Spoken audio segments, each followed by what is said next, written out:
Hello and welcome to SKB shots. Australia once again showed ఎందుకు వాళ్ళ winnowing rate అనేది హైగా ఉంటుంది అక్రాస్ ఆల్ ద ఫార్మాట్స్. భలే పుంజుకున్నారని చెప్పాలి ఆస్ట్రేలియన్ విమెన్. ఇన్ఫ్యాక్ట్ మనం నిన్న మాట్లాడుకున్న వీడియోలో ఆ, రకరకాల పాసిబిలిటీస్ కూడా చెప్పడం జరిగింది. వాళ్ళు పొద్దున వాళ్ళకి బ్యాటింగ్ ఇవ్వచ్చు, లేదా గంటాడి బ్యాటింగ్ ఇవ్వచ్చు, లేదా తను సెంచరీ కొట్టాక డిక్లేర్ చేయొచ్చు. ఐడియల్లీ తను సెంచరీ కొట్టాక డిక్లేర్ చేస్తే బాగుంటుంది. There is no harm in batting for 1 hour or even 1 session అని మాట్లాడుకున్నాం. So India also did the same thing. వాళ్ళు వచ్చారు, కాకపోతే షార్ట్ బాల్ టాక్టిక్ పట్టుకున్నారు. టక్క టక్క టక్క షార్ట్ బాల్స్ వేసి ఇబ్బంది పెట్టే ప్రయత్నాలు చేశారు. అది వర్కౌట్ కూడా అయ్యింది. ఎప్పుడైతే పూజా వస్త్రకర్ వికెట్ పడిందో మిగతా వికెట్లు కూడా టక్క టక్క పడ్డాయి. రేణుకా సింగ్ ఠాకూర్ కూడా బౌన్సర్లు వేశారు. టాప్ 8-0-4 వెళ్ళింది వేరే విషయం, కానీ బౌన్సర్ టాక్టిక్ అనేది బాగానే వర్కౌట్ అయింది. చాలా క్విక్గా ఫినిష్ చేయగలిగారు. But there was a good enough lead. Point is వాళ్ళు క్విక్గా ఫినిష్ చేశారా కాదా అని కాదు. పాయింట్ ఏంటంటే అంత పెద్ద డెఫిసిట్ ఏదైతే ఉందో ఆస్ట్రేలియన్ విమెన్కి, దాన్ని ఈ 4th వికెట్ మన 3rd డే పిచ్ మీద when the ball is turning and Indian spinners బాగా వేస్తున్నప్పుడు దాన్ని నెగోషియేట్ చేసుకుంటూ ధీటుగా ఆడి నిలబడడం, ఇన్నింగ్స్ డిఫీట్ అవాయిడ్ చేయడం అనేది itself is a big task. అలాంటిది Australia have given themselves an outside chance. ఎందుకంటే అది లీడ్ ఇస్ అరౌండ్ 40. 5 వికెట్లు చేతిలో ఉన్నాయి. ఆస్ట్రేలియా గురించి తెలిసిందే, వాళ్ళ లాస్ట్ 5 కూడా అద్భుతమైన రీతిలో బ్యాటింగ్ చేయగలరు, రన్స్ యాడ్ చేయగలరు. అండ్ రేపు it is the last day of the test match, 4th day. So ఈ పరిస్థితుల్లో if they're able to bat 1 full session, వాళ్ళు కనుక 100 దాటించారు అనుకోండి లీడ్ని, వాళ్ళు 100 దాటించారు లీడ్ని, 150 దాకా టార్గెట్ ఇచ్చి even if they get around 45 to 50 overs to bowl, అక్కడ మ్యాచ్ ఇస్ ఆన్ కార్డ్స్. అంతకన్నా ఎక్కువ కొడతారా అనేది it's another interesting thing to be seen. ఎందుకంటే if at all India picks up the wickets, Australia చేసేది ఏం లేదు ఈ గేమ్లో. 5 వికెట్లోనే టకటక వికెట్లు పడ్డాయంటే థింగ్స్ విల్ బి డిఫరెంట్. లేదు, ఒకవేళ ఆస్ట్రేలియా కనుక పేస్ డిక్టేట్ చేసే స్థితికి వచ్చింది అంటే వాళ్ళు ఎప్పుడు డిక్లేర్ చేస్తారనేది becomes very important. Both the టీమ్స్కి ఏంటంటే ట్రెడిషనల్లీ మీరు చూసుకున్నా కూడా టెస్ట్ మ్యాచ్లు ఆడే స్క్వాడ్ ఏవి కూడా they do not want to lose. మ్యాచ్ని ఒక సేఫ్ జోన్లోకి తీసుకెళ్ళిన తర్వాత విన్ గురించి ఆలోచిస్తారు. But things have change and Australia ఎప్పుడు కూడా they go for win. And వాళ్ళు ఆ విన్ కోసం వెళ్ళడంలో కాస్త రిస్క్ అయినా పర్వాలేదు, కానీ వాళ్ళ ఆ chance of going for a విన్ని మాత్రం వదులుకోరు. So India will have to be careful. ఇక్కడ ఎందుకు కేర్ఫుల్గా ఉండాలంటే if they go away with the game చాలా కష్టం అవుతుంది ఇండియాకి. ఈవెన్ 120 రన్ టార్గెట్ కూడా కష్టమయ్యే అవకాశాలు కనిపిస్తాయి. ఎందుకంటే వాళ్ళకు ఫుల్ మోటివేషన్తో వస్తారు. ఫస్ట్ సెకండ్ డే ఇండియా పూర్తిగా డామినేట్ చేస్తే day 3 belongs to Australia. Especially ఆ సెకండ్ సెషన్లో వాడు ఆడిన తీరు మాత్రం అంతా ఇంత కాదు. బట్ ఇండియాకి క్రెడిట్ ఇవ్వాల్సింది ఏంటంటే ఒకటి 5 వికెట్లు తీస్తారు, దట్స్ డిఫరెంట్ స్టోరీ. ఇంకోటి ఇంకా బాగా క్రెడిట్ ఇవ్వాల్సిన అంశం ఏంటి అంటే కనుక రన్ రేట్ని చెక్లో ఉంచారు. 90 ఓవర్లు వేశారు, 3 రన్ రేట్ దాటనివ్వలేదు. And that is a great achievement. ఎందుకంటే వాళ్ళు డిఫెన్సివ్గానే ఏం స్టార్ట్ చేయాలి, స్టార్టింగ్ గట్టిగానే మొదలుపెట్టారు. మళ్ళీ రన్అట్ కారణంగా బెత్తుమూని ఇట్లా ముందు టచ్ చేసి ఫాస్ట్ బౌలర్ కాడుతున్నట్టు 2 అడుగులు ముందుకు వేసింది, రన్అట్ అయింది. ఆ తర్వాత పార్ట్నర్షిప్ ఏమైనా డెవలప్ అవుతుంది అంటే మిగతా వికెట్లు పడి ఎలిస్పెరీ క్యాచ్ మిస్ అయింది. India have been little sloppy in the field. అది ఫస్ట్ ఇన్నింగ్స్లోనే కాస్త కనిపించింది, ఈ ఇన్నింగ్స్లో ఇంకా ఎక్కువగా కనిపించింది. క్లోజింగ్ క్యాచెస్ చాలా డ్రాప్ అయ్యాయి, కొన్ని కష్టమైన క్యాచ్లే. ఒకే ఓవర్లో జమీ 2 క్యాచ్లు మిస్ చేసింది. But those 2 are tough catches. Richa దగ్గర నుంచి ఛాన్సులు మిస్ అయ్యాయి, రాజేశ్వరి గైక్వాడ్ దగ్గర నుంచి రన్అట్ మిస్ అయింది. ఇండియా అంత స్ట్రాంగ్గా ఫీల్డ్ మీద కనిపించలే. There was pressure on India. ఇవన్నీ చూసి హర్మన్ప్రీత్ కౌర్ డిసైడెడ్ లేదు నేనే వస్తానని చెప్పి షీకేమ్ తను వచ్చి 2 వికెట్లు తీసింది. అండ్ 3వ వికెట్ కూడా వచ్చేదే అంపైర్స్ కాల్ వల్ల మిస్ అయింది. అది హర్మన్ప్రీత్ కౌర్ అంపైర్ని చూసింది కదా, నాకు మాత్రం అవుట్ ఇచ్చేస్తావు, అంపైర్స్ కాల్ నన్ను వెనక్కి పంపిస్తావు, నాకు మాత్రం వికెట్ రాకుండా నాట్అవుట్ ఇస్తావు అని ఒక లుక్ కూడా ఇచ్చింది. టెంపర్స్ flared up, captain to captain. ఒక బాల్ ఇసిరి కొడితే బ్యాట్ పెట్టింది, ఆ బాల్ వెళ్ళి 4కి వెళ్తే 4 ఇచ్చారు అంపైర్లు.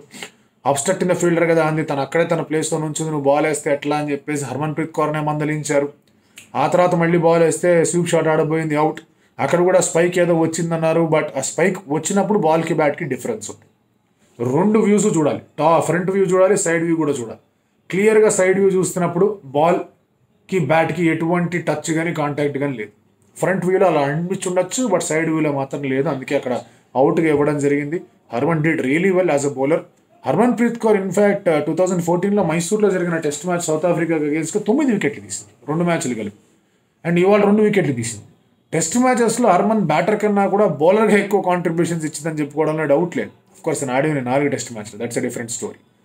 బట్ ఆస్ట్రేలియా వాళ్ళు చూపించిన గ్రిట్ కానీ డిటర్మినేషన్ కానీ వాళ్ళు ఆడిన విధానం కానీ ఎలిస్పెరి కానివ్వండి, అలిసా హిలీ కానివ్వండి, బెత్ముని అవుట్ అయ్యేంత వరకు కానివ్వండి, ఆ తర్వాత లాస్ట్లో మీకు అనబుల్ సదర్లాండ్ను తర్వాత యాష్ గార్డనర్ బాగా కష్టపడి ఆడడం కానివ్వండి, ఇవన్నీ చూస్తూ ఉంటే వాళ్ళ జీల్ ఏదైతే ఉందో, వాళ్ళ ప్యాషన్ ఏదైతే ఉందో, వాళ్ళు ఆ గెలుపు కోసం ఎటువంటి సిచ్యువేషన్స్ అధిగమించగలం అనే నమ్మకం వాళ్ళలో ఏదైతే ఉందో, ఆత్మవిశ్వాసం ఏదైతే ఉందో, అది చాలా చాలా చాలా చాలా గట్టి ఇన్స్పిరేషన్ మిగతా టీమ్స్ అందరికీ కూడా. ఇంగ్లాండ్ కూడా అలాంటి పరిస్థితిలో ఉంది, ఎలా చతికలు పడిందో చూసాం. ఇండియా ఎట్లా రియాక్ట్ అవుతుందని ఎవరికి తెలియదు. ఇండియా ఇన్ఫాక్ట్ టఫ్ సిచ్యువేషన్స్ని బాగా ఆడింది, no doubts about that. But ఇది వాళ్ళకి సెటప్ చేసి పెట్టింది ఎవరు అంటే కనుక it has been good display of batting. స్టార్టింగ్లో అంత ప్రెషర్ అనేది ఇండియన్ బ్యాటింగ్ మీద పడలా, కాస్త కూస్తో ఈ టెస్ట్ మ్యాచ్లో పడింది, but Deepti handle it well. కానీ ఇప్పుడు గెలవాల్సిన టైంలో ఆ ప్రెషర్ అనేది అధిగమించగలరా అనేది ఇంకొక పెద్ద ప్రశ్న. Had India been sharper on the field problem ఇంకో 2-3 వికెట్లు పడి ఉండేవి, గెలుపుకి ఇంకా చేరువలో ఉండేవాళ్ళు. ఆనెస్ట్గా చెప్పాలి, ఫ్రాంక్గా చెప్పాలి అంటే కనుక నిన్న ఆట ముగిసేసరికి విజయం ఇండియా గుప్పెట్లో ఉండింది. ఇవాళ ఆట అయిపోయేసరికి దాదాపు ఆస్ట్రేలియా కూడా కాస్త పట్టుకునే ప్రయత్నం చేస్తున్నారు. స్టిల్ ఈ విజయం టగ్ ఆఫ్ వార్ పోటీలో ఇండియా వైపు ఎక్కువ వెయిట్ ఉంది. ఆ వెయిట్ ట్రాన్స్ఫర్ ఆస్ట్రేలియా వైపు జరగకుండా ఉండాలంటే ఇండియా టక్క వికెట్లు తీయాలి. India has been bowling well, నాకు అన్నట్టుగానే చాలా ఎకనామికల్గా కూడా బౌలింగ్ వేశారు. బట్ వికెట్స్ రావడం అనేది ఇంపార్టెంట్. బాల్ టర్న్ అవుతోంది, కొంచెం లెంగ్త్ కన్సిస్టెంట్గా హిట్ చేయాలి. Rajeshwari was two full some times అనిపించింది. తర్వాత దీప్తి స్నేహరాణా కూడా పెద్దగా ఇంపాక్ట్ క్రియేట్ చేయలేకపోయారు. బట్ ఒక్కసారిగా మళ్ళీ ప్లాన్ చేసుకొని వచ్చారంటే కనుక ద మొరాల్ ఇస్ స్టిల్ హై. వీళ్ళిద్దరు కూడా మన హర్మన్ ప్రీత్ కౌర్ కానీ లేకపోతే బౌలర్స్ అందరూ కూడా కానీ మీరు అబ్జర్వ్ చేస్తే especially స్నేహరాణా they were very confident that they'll get wickets. ఆ మొరాల్ హైగా తెచ్చుకొని లేదు వికెట్లు తీస్తామని చెప్పి ఒక ఇన్స్పైర్డ్ పర్ఫార్మెన్స్ అనేది ఇవ్వాల్సిన అవసరం. ఎందుకు అంటే ఆస్ట్రేలియా ఒకవేళ కనుక ఇండియాని ఈ మ్యాచ్ గెలవనివ్వలేదంటే, ఫర్ ఎగ్జాంపుల్ ఒక సెషన్ అంతా ఆడి 1.5 సెషన్ అంతా ఆడిన తర్వాత ఇండియన్ డిఫెన్స్లోకి నెట్టేసి వాళ్ళు ఒక పెద్ద టార్గెట్ 100 రన్లు కొట్టి అందులో 150-160 టార్గెట్ దాకా చేసి చేయమని ఇండియాకి 4-5 వికెట్లు పడిపోయి వాళ్ళు డిఫెన్సివ్ ఫేజ్లోకి వెళ్ళి మ్యాచ్ డ్రా అయిపోయి షేక్ హ్యాండ్ ఇచ్చుకుంటే కనుక మోరల్గా ఆస్ట్రేలియా వాళ్ళు విక్టోరియస్ అవుతారు. India needs to win test matches and India గెలవడానికి ఛాన్సెస్ ఎక్కువగా ఉన్నాయి. అది గెలవడానికి ఛాన్సెస్ ఎక్కువగా ఉన్నాయి. ఆ ఛాన్సెస్ని యూటిలైజ్ చేసుకోవాలి అంటే కనుక India will have to pick the wickets. 100 లోపల వాళ్ళని కనుక అవుట్ చేయగలిగితే India will win this game. 100 దాటిందంటే కనుక థింగ్స్ విల్ గెట్ డైసీ. ఎందుకంటే 130 on this wicket definitely Australia వాళ్ళు ఫాస్ట్ బౌలింగ్ పని చెప్తారు, రకరకాలుగా ప్రెషర్ పెట్టే ప్రయత్నాలు చేస్తారు వాళ్ళు బౌలింగ్తో. అండ్ అవసరం ఉన్నప్పుడు దే ఆర్ బ్లడీ యాక్యురేట్, అటు మెన్ కానివ్వండి విమెన్ కానివ్వండి. సో ఆ యాక్యురసీ అనేది వాళ్ళకి అంత గట్టిగా అనేది వాళ్ళ స్పోర్టింగ్ డిఎన్ఏలో ఉంది. అది that only comes by winning more matches. ఆ విన్నింగ్ అనేది హ్యాబిట్ అవుతూనే అలాంటివి వస్తాయి. అండ్ మేజర్ మ్యాచ్లు విన్ అవుతేనే అలాంటివి వస్తాయి. So let us hope that India wins this test match. చాలా ఇంపార్టెంట్ ఇండియా గెలవడం, చారిత్రాత్మక అవసరం కూడా. అండ్ అలా జరిగితే కనుక డెఫినెట్లీ మోర్ టెస్ట్ మ్యాచెస్ వస్తాయి. అదే కాదు, తర్వాత రాబోయే వన్డే T20 సిరీస్ కూడా ఇది ఒక మంచి కాన్ఫిడెన్స్ బిల్డర్గా సర్వ్ అవుతుంది. ఫార్మాట్ మారింది, అది మారింది, ఇది మారింది అనుకున్నా కూడా it will play huge role అలా కాన్ఫిడెన్స్ అప్లిఫ్ట్ చేయడంలో.